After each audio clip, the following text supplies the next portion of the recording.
ज्ञान स्वरूप गुरुच्या मांडीवर असलेला माझा लहानसा पोतराज, बाळ पोतराज, ज्यावेळेस त्याला आई दिसते ना, पळत पळत जातो ना आईच्या गळ्यात मिठी मारतो. ती त्याची माऊली असते, ती त्याची जन्मदाती असते. ती म्हणते, माय आलं ग माझं नवसाचं पोतराज. डोक्यावरून हात फिरवती, तोंडावरून हात फिरवती आणि मन भरून येत. त्याच्या अंगावर आभरण असत, कंबरेला खण असतात, पायात वाकी असती, गळ्यात कोरडा असतो आणि कंपाळाला हळद आणि कुंकाचा मळवट असतो. एका थोतांड ग्रस्त अभ्यासकाने पाहिलं आणि म्हणाला, पुत्राजाच्या कंपाळाला जी हळद आहे ना, ती बुद्धाचं प्रतीक आहे. मला त्याला सांगायचं. कुण्या गाढवाने तुला सांगितलं आणि तू गाढवाने ऐकलं. जर ते बुद्धाचं प्रतीक आहे, पोतराजामध्ये तुला जर बुद्ध दिसला असला आणि तू धम्म मान्य करीत असला, तर पोतराजाच्या पाया पड. म्हणजे तुझा भटकता आत्मा भटकणार नाही. तुझा आतृप्त आत्मा याला शांती मिळेल.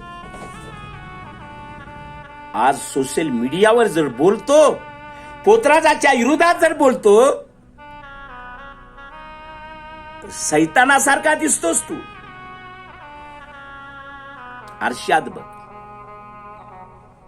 आणि मग पोतराजाशी बोल. एक बेवडा म्हणतो, मांग सुधारला नाही, कारण आहे त्याच्या घरी पोतराज की चालते. हलग्या वाजवतात, आम्ही ते सोडलं. पोतराज सोडले, हलग्या वाजवायचे सोडले, देवही सोडले.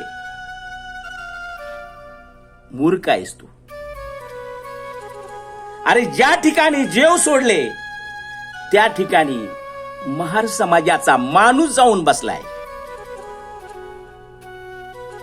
आणि उद बोन जे मिळेल ते गोळा करतो आणि आपल्या लेकरा बाळाचा उदरनिर्वाह करतोय. महार समाजामध्ये पोतराज आहेत, गाणं बजावणं करून उदरनिर्वाहाचं साधन करतात. अरे सालकरी मोलकरी आहेत, विटभट्टीवर काम करतात, ऊस तोडीवर जातात. आरक्षणाचं वर्गीकरण करावं म्हणून एक वादळ उठलंय. पण जर आरक्षणाचं वर्गीकरण झालं तर मागाचंच नाही, तर महाराज समाजाच्या गोर गरिबाचं कल्याणच आहे, याची आशा करायला काय हरकत नाही. आम्ही धर्म, देव याच्या श्रद्धेशी जोडले म्हणून कुणी उठावं आणि आमच्यावर दादागिरी करावं. अरे ही माणसाचं लक्षण नाही, हे जनावराचं लक्षण आहे. अंगावर साज असेल तवा आम्ही पोतराज, नाहीतर तुझ्यासारखाच मी आहे. तुझ्या तोंडात जी जबान असेल तीच माझ्या तोंडात आहे.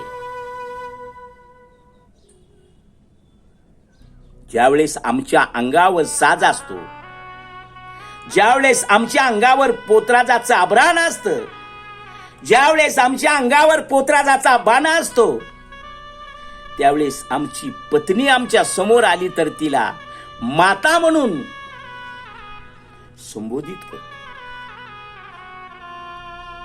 ही पोतराजाची संस्कृती आहे.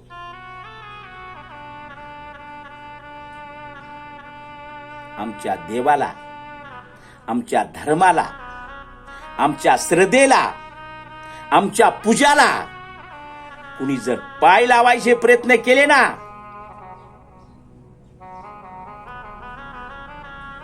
तर त्याचा पाय मोडण्याची धम्मक पोतराजामध्ये आहे.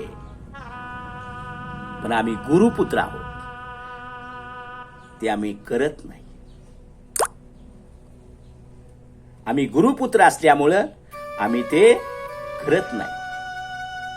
काल एक बहीण म्हणली, काय तिच्या नवऱ्याचं आणि तिच्या दोघांमध्ये वाद झाला आणि पोतराजाचं नाव मध्ये आलं. ती म्हणले, काही हरकत नाही, मला पोतराज भेटावा, त्याचं टकलं करील, त्याच्या आभरणाला जे खण असतात ना, त्याची मला चोळी शिवी. मला त्या बहिणीला निरोप द्यायचा, बहीण बाई,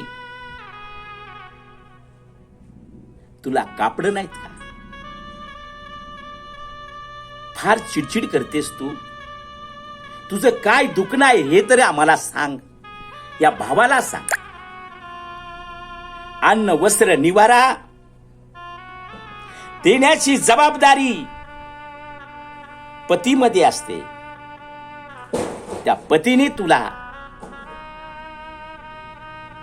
ज्या तुझ्या गरजा आहेत या पूर्तता करावी, याच तो दुर्लक्ष करतो का? मी तुझा भाऊ आहे, मी तुझा पोतराज भाऊ फार मोठा आहे, काळजी करू नकोस. तुला चोळी, पातळ बांगड्या वाजत गाजत तुझ्या घरी आणून पोस्ट करू. पण बहिणीबाई, तुझा पत्ताच मला माहिती. तू कुठं राहतेस, कुठं खातेस, फक्त तुला सोशल मीडियावर पोतराजाच्या विरोधात बोलताना एवढंच बघितलंय मी. आता तुझ्या धन्याशी तुझा वाद व्हावं हे आम्हाला अपेक्षित नाही. तू आम्हाला पोतराजाला मध्ये घ्यावं हे आम्हाला अपेक्षित नाही. अगं धनी ते दुनिया, नाही तर चारी वाट असूया. तू मनीस असतील. महाभारतामध्ये पांडव प्रतापामध्ये द्रौपदीला 5 नवरे होते. नाही, डोक्यातलं काढून टाक. ह्या जमान्यामध्ये समाज मान्य करीत नाही. नांदून नाव करायचं असतं. ताई, मी तुझा भाव आहे. भावाचं नाव जर जपायचं असेल तर तुला नांदावं लागल. आणि तुझं काही गरज असेल, दुखणं असेल, काय अडचण असेल, तर या भावाला कळव. अगं द्रौपदीचा श्रीकृष्ण भाव होता, तो द्वारकेचा राजा होता. मी पोतराज